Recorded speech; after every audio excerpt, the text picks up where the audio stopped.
With Republicans largely praising the move, while Democrats say the Congress should have been more involved. John Ramos has more on how California's political leaders responded.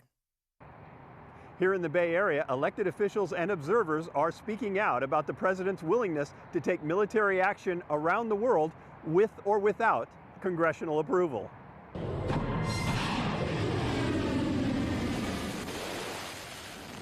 Early this morning, U.S. warplanes delivered a lethal message to Iran from President Trump about their unwillingness to drop their nuclear arms program.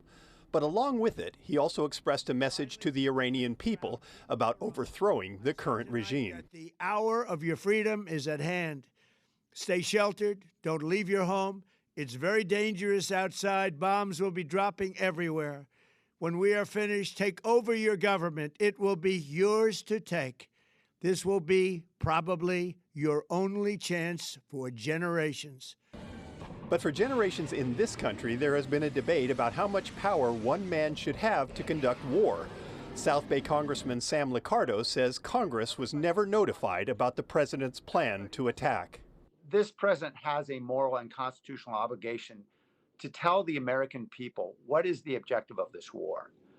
And he has failed to really explain that in a meaningful way that really jives with what we know about history in efforts to enact regime change. There have certainly been times in this nation's history when presidents sought power to make unilateral military decisions.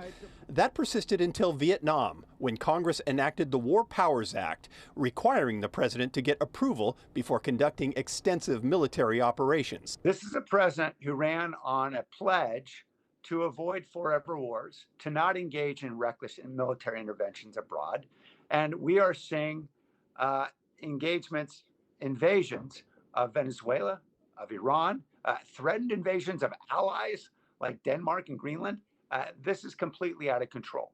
But in San Rafael, Colonel Brendan Kearney disagrees. He retired from the Marine Corps after serving as Chief of Staff in Europe.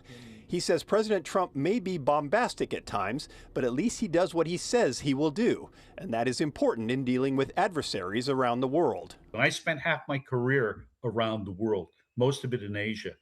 And quite frankly, I would rather be feared and respected than loved. Do you see fear and respect as the same thing? Yes, I do. I do. I'd rather if they fear us and they respect us and we don't have to do these type of things, then we're successful. But is it legal under the Constitution? Professor Matt Coles says it may not be. So the Constitution says that the president is the commander-in-chief of the armed forces, which means he gets to direct the armed forces when the United States is deploying them. But it gives to Congress the power to declare war. And he's calling it a war. And under those circumstances, I think he pretty clearly needs authorization from Congress, and he doesn't have it yet.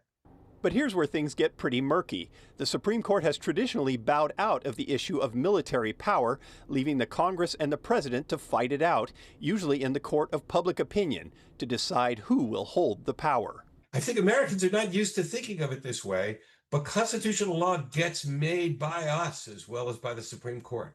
That may sound strange, but it appears the Constitution's only real power lies in the willingness of the public to enforce it. No piece of paper will ever protect your liberty if the people don't care about it and the people they elect don't care about it.